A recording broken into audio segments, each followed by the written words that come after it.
ایک دوسرے کے بارے میں جاننا چاہیے، ایک دوسرے کے مذہب سے واقف ہونا چاہیے، اور جب آپ مذہب سے اور دوسرے کے ریچول سے واقف ہوں گے تبھی آپ ان سے قریب ہو سکتے ہیں۔ تو جو بات چل رہی تھی مدرسوں کی، تو اس میں ہمیں چاہیے کہ یا تو ہم مدرسے سرے سے ختم کر کے انہیں نئے سرے سے اسکول کا نام دیں، اور اس میں پوری مذہبی جو تعلیم ہے وہ ہر حالت میں رہے۔ اس سے کسی کو انکار نہیں ہے کہ مذہبی تعلیم سے دور رکھا جائے، لیکن کہنے کا سبھی کا، اور سبھی سے جو بات ہوئی اور کئی لوگوں نے کمنٹ کرے اور اس میں بتایا کہ ہم چاہتے ہیں کہ مذہبی تعلیم کے ساتھ دنیاوی تعلیم ہر حالت میں شامل رہے۔ یہ بچوں میں کانفیڈنس پیدا کرے گی، اور خاص طور سے دیکھیے آپ، جیسے مسلم سماج بھی عام ہندوستانی سماج کی طرح دو حصوں میں بٹا ہوا ہے۔ ایک تو وہ ہے کہ جو بہت ہی اپر کلاس ہے اور کافی ان کے پاس پیسہ ہے، ریسورسز ہیں، ان کے بچے اچھے اسکولوں میں پڑھتے ہیں، تمام مشنری اسکول میں،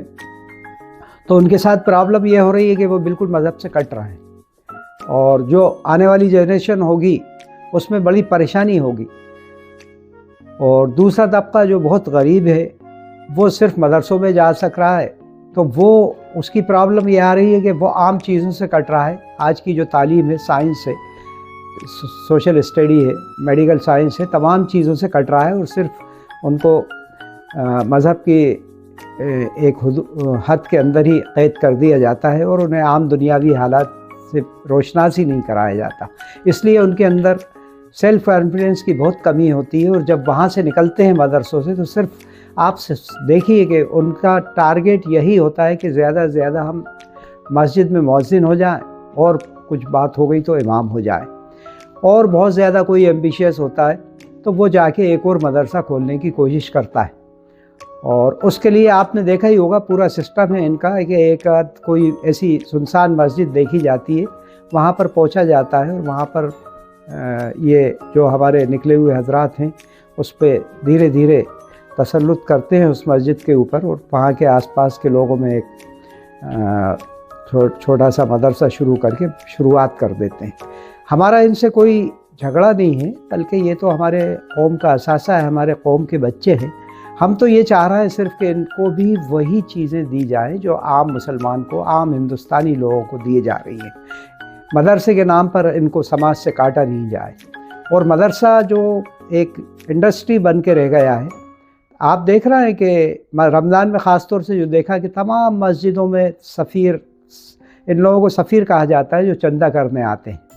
اور ان کا بھی کچھ پرسنٹیج بھی رہتا ہے، اور اس طریقے سے یہ ہر شہروں میں پھیل جاتے ہیں، اور خاص طور سے رمضان میں کیونکہ زکوٰۃ وغیرہ دینا ہوتی ہے، نکالنا ہوتی ہے، تو ہمارے ساتھ بھی پرابلم یہ ہے کہ ہم آسانی پسند ہو گئے ہیں۔ جس کے پاس تھوڑا بہت پیسہ یا جو بھی ہے اور زکوٰۃ نکالنا چاہتا ہے اور کچھ دینا چاہتا ہے، تو وہ بالکل آسان طریقہ اپناتا ہے، نہ تحقیق کرتا، نہ کوئی پتہ لگاتا کہ ہمیں کس کو دینا ہے۔ اسی کے محلے میں ہو سکتا ہے، اس کے پڑوس میں، اتنے قریب میں، اس کے رشتہ داروں میں ایسے لوگ موجود ہوں جو زیادہ حقدار ہوں، لیکن وہ ان لوگوں کے حوالے کر دیتا ہے جن کو جانتا بھی نہیں ہے وہ صحیح ہے بھی یا نہیں ہے، وہ مدرسوں میں جا بھی رہا ہے، پیسہ نہیں جا رہا، ان بچوں تک جا بھی رہا ہے، نہیں جا رہا، جو عام حالات ہیں، جو ظاہری، دیکھیے ایکسیپشن از ایوری ویئر، اچھے اور برے لوگ ہر جگہ پائے جاتے ہیں، چاہے ہندو سماج ہو، مسلم سماج ہو، کوئی بھی سماج ہو، سبھی جگہ اچھے بھی ہوتے ہیں، برے بھی ہوتے ہیں۔ ہمارے یہاں بھی مسلمانوں میں اچھے بھی ہوتے ہیں، برے بھی ہوتے ہیں، اور یہ مدرسوں والے میں بھی بہت اچھے بھی ہوتے ہیں، اور کوئی زیادہ میجارٹی ان کی یہ ہو گئی ہے کہ یہ صرف چندہ اکٹھا کر کے اور اپنا گھر چلانا کی کوشش کرتے ہیں، اور وہ بھی بہت اچھے طریقے سے نہیں، غریبی اور ایک لمیٹیڈ چندہ آتا ہے۔ اور کچھ لوگ ایسے ضرور ہیں، کچھ مثالیں آپ کو دیکھنے میں آئی ہوں گی کہ بھوپال میں، جیسے بھوپال کی مثال دے رہا ہوں، میں وہاں رہتا ہوں، تو دیکھا ہوگا ہم نے کہ کئی لوگ باہر سے آئے اور انہوں نے یہاں پر مسجد پہ کسی مسجد پہ قبضہ جمایا، اور دھیرے دھیرے وہاں پر مدرسہ شروع کرا۔ مدرسہ شروع کرنے کے بعد ہی انہوں نے اچھے طریقے سے اس چیز کو چلاتے ہوئے ایک بہت بڑا سامراج کھڑا کر دیا، اور اس سامراج کے ذریعے پھر وہ کہتے تو ہیں کہ یہ سب بچوں کا ہے، لیکن ہم نے خود دیکھا ہے اپنی آنکھوں سے کہ ان بچوں کے نام پہ جو چندہ آتا ہے، جو بھوپال سے ہی اور تمام بیرون ممالک سے لے کے آتے ہیں ان بچوں کے نام پہ، تو وہ ان تک نہیں پہنچتا، بلکہ اس کے ذریعے بڑی بڑی عمارتیں کھڑی کی جاتی ہیں، زمینیں خریدی جاتی ہیں۔ وہ تمام زمینیں جو یہ صاحب لوگ ہیں، جو ذمہ دار لوگ ہیں، ان کے بچوں کے نام پہ لی جاتی ہیں، اور ان لوگوں کو کوئی اس میں حصہ نہیں ہوتا جن بچوں کے نام پہ وہ خرید کے لے کے آ رہے ہیں۔ اور ان کا کھانا بھی ہم نے دیکھا ہے کہ جب دعوتیں ہوتی ہیں تو اس میں تمام اچھے اچھے کھانے ان بچوں کو صرف سروس لی جاتی ہے، اس کے بعد اگر اس میں سے کچھ بچ گیا تو تقسیم کر دیا جاتا ہے، ورنہ ان کو وہی جو روٹین میں کھانا دیا جاتا ہے وہی دیا جاتا ہے۔ اور کئی جگہ اس مدرسوں کے آپ حالات جا کے دیکھیں، اندر دیکھیں کس طریقے سے حالات ہو رہے ہیں۔ اور اس کے ساتھ ہی ایک بہت بڑی جو برائی ہے، اور وہ سب آپ جانتے ہیں کہ مدرسوں میں بچوں کے ساتھ کس طریقے سے ٹریٹ ہوتا ہے۔ یہ پاکستان کے مدرسوں میں تو اب یہ عام اجاگر ہونے لگا ہے، اور کئی کیسز آ رہے ہیں سامنے۔ جیسے وہ می ٹو ایک موومنٹ چلا تھا یہاں پر، آپ نے سنا ہوگا، اسی طریقے کا موومنٹ اس وقت پاکستان میں چل رہا ہے، اور ہر مولوی جو نکلا ہوا ہے مدرسے سے وہ بتا رہا ہے کہ میں بھی اس چیز کا شکار ہو چکا ہوں۔ تو یہ چیزیں سب دیکھتے ہوئے، ذہن میں رکھتے ہوئے ہمیں چاہیے کہ اس معاملے میں سوچیں، سمجھیں، اور اس چیز کو پروتساہن نہیں دیں۔ ہم سرے سے اس چیز کے قائل نہیں کہ ہر چیز کو ختم کر دیا جائے، لیکن پروتساہن نہیں دیں، ان کی مدد اس طریقے سے نہیں کی جائے کہ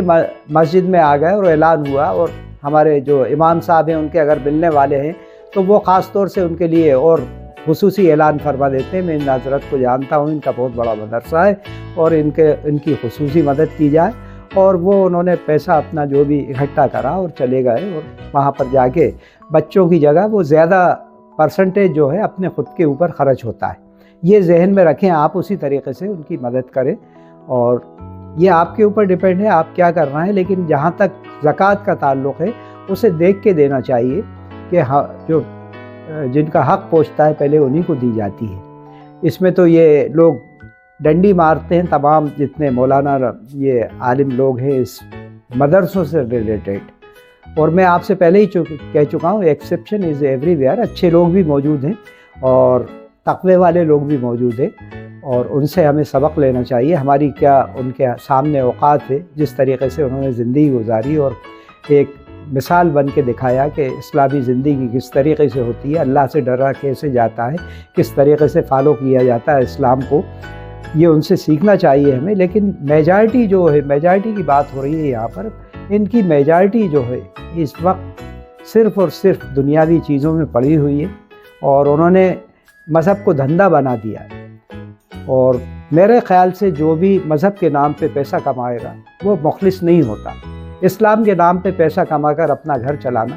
وہ اسلام کی خدمت نہیں، بلکہ اسلام سے اپنا گھر چلا رہا ہے، اپنا پیٹ بھر رہا ہے، وہ کیا اسلام کی خدمت کر پائے گا۔ اس لیے میری آپ سے درخواست ہے کہ اس چیز میں سوچیں اور اپنے لیول پہ کام شروع کریں، اور جو بھی لوگ اس میں لائن میں آگے بڑھنا چاہ رہے ہیں، دیکھیے آپ کو کہیں نہ کہیں آ کے ہر چیز کے لیے آواز تو بلند کرنا پڑے گی۔ آپ کے دماغ میں ایک یہ چیز ہوتی ہے جرنلی کہ ارے یہ مولوی حضرات ہیں، عالم ہیں، اور ان کے خلاف ہم کیسے بات کریں، اور گناہ گار ہوں گے اور یہ ہوں گے۔ برائی کے خلاف بات کرنے میں کوئی گناہ گار نہیں ہوتا۔ اگر برائی کہیں بھی کسی بھی روپ میں ہو، یہ عالموں سے لڑائی نہیں ہے۔ عالم ہمارے لیے عزت کے لیے عزت کا مقام ہے، انہوں نے اپنی زندگی بتائی ہیں۔ یہ ان فیک لوگوں کے لیے، ان لوگوں کے لیے ہے جو بچوں کے نام پہ چندہ کر رہے ہیں، جو چھوٹے چھوٹے معصوم بچوں کے نام پہ لاکھوں روپے بٹور کے لاتے ہیں اور اپنے گھروں میں خرچ کرتے ہیں، اور اپنے گھر بناتے ہیں، اپنی زمینیں خریدتے ہیں، اور اپنے آپ کو ڈیولپ کرتے ہیں اور تمام چیزیں کرتے ہیں۔ اس پہ کئی مثالیں آپ جانتے ہو اچھی طریقے سے، ان لوگوں کو سب کو دیکھا ہوا ہے۔ تو ان کی بات ہے، یہ ان عالموں کی نہیں ہے، یہ ان اللہ والوں کی بات نہیں کر رہے ہیں ہم، جو تقوی اختیار کرے ہوئے ہیں اور جن کے بارے میں ہم جانتے بھی نہیں ہیں کہ کون کیا ہے، کتنا اس کا تعلق ہے اللہ تعالیٰ سے۔ ہم تو ان لوگوں کی بات کر رہے ہیں، اور اس پہ کوئی ڈر کی بات نہیں ہے۔ ایک بات پہلا دی جاتی ہے کہ صاحب